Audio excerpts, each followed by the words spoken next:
After a joint meeting between the Deputy Commissioners of Dimapur and Karbi Anglong, including Commissioner of Police Dimapur and other officials from Karbi Anglong, various organizations in Karbi Anglong have decided to temporarily suspend the indefinite economic blockade on Nagaland that began yesterday. A member of Karbi Students Association informed Nagaland Post that the blockade was temporarily suspended on Tuesday evening as the organizations have been called for a meeting with the Deputy Commissioner and Superintendent of Police Karbi Anglong today. The Karbi Anglong Students Association member said a decision on whether or not to resume the indefinite economic band will be made after the outcome of the meeting with the Deputy Commissioner and the Superintendent of Police.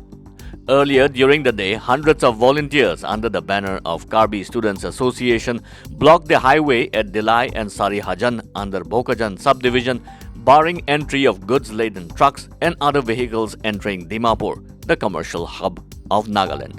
However, Dimapur police sources said commercial vehicles arrived in Dimapur without any mishap. No untoward incidents were reported till the filing of this report. The economic blockade was called in protest against alleged illegal encroachment inside Karbi Anglong's Daldali Reserve Forest by people from Nagaland. The Karbi organizations had demanded that the state governments of Assam and Nagaland, along with Karbi Anglong Autonomous District Council, hold a tripartite meeting to resolve the border issue. Nagaland Legislative Assembly Speaker Sharingai Longkuma administered the oath-taking ceremony of newly elected members Medo Yoka from 14 Southern Angami 1 Assembly Constituency and Yangseo Sangtam from 60 Pungro Assembly Constituency. Longkuma welcomed the elected members who came along with supporters and said they will be inducted as Nagaland Legislative Assembly members after the oath-taking ceremony. I,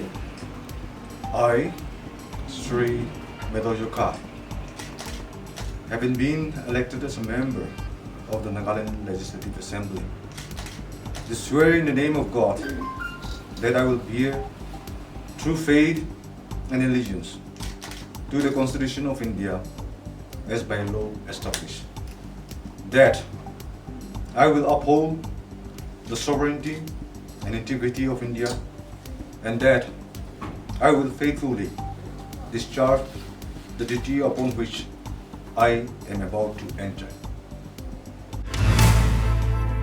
Following the oath-taking ceremony held at Nagaland Legislative Assembly Speaker's Chamber today, newly elected member from 60 Pungro Assembly Constituency, Yangseo Sangtam, extended his support to the ruling PDA government. He informed this to a section of media persons after the oath-taking ceremony at the Legislative Assembly Speaker's Chamber. To queries, Yangseo said as an independent candidate, he has decided to extend support to the ruling government. To another query, Yangseo said being a state BJP executive member, he said the BJP party are also in touch with him. He refused to comment when asked about his expectation on portfolio. Following the controversy generated over imposition of new tax on petroleum products in the state, the Finance Department has clarified that Nagaland was not the only state to have raised the fuel prices during COVID-19 pandemic and the lockdown. Mentioning that fuel prices had been regularly adjusted based on the prices in neighboring states even in the past, the department in a statement pointed out that the existing prices of petroleum products in other northeastern states were still higher than Nagaland. Asserting that state government had fixed very reasonable rates of tax on petroleum products compared to other states, the department said there was no reason to term it oppressive. It also clarified that despite the substantially lower rates of taxes of the state government, the prices of petrol and diesel remained high, mainly on account of the high base value of petrol and diesel in the state, which is higher than even Manipur. According to the Finance Department, prices of petrol and diesel in Nagaland are cheaper than in Assam and Meghalaya, while these were very close to Manipur. Two students from Holotoli School in Dimapur will represent the state for the National INTAC Quiz Contest, which will be held in New Delhi in the early part of 2021. Tisa Jain and Tokupu Vihokusu, both Class 10 students of Holotoli School, Dimapur, won the Nagaland State Chapter of INTAC, Indian National Trust for Art and Culture Heritage, first online annual quiz contest held on November 14th and 16th. Altogether, 48 students from 7 schools took part in the competition.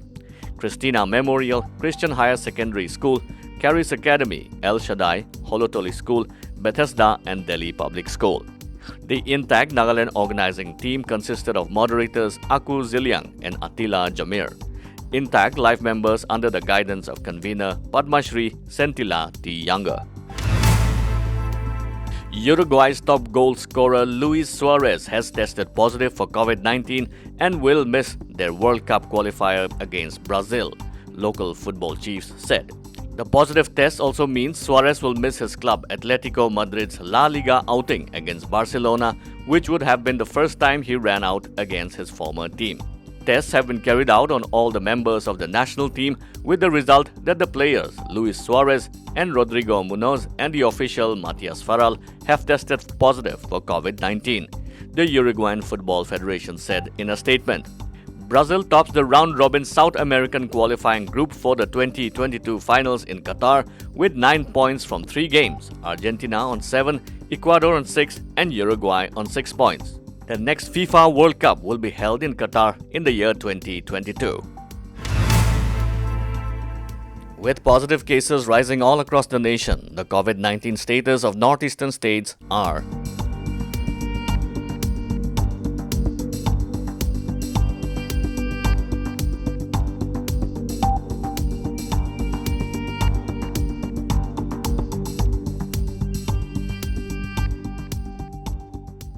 like, subscribe and hit the bell icon for news that matters and stories that inspire.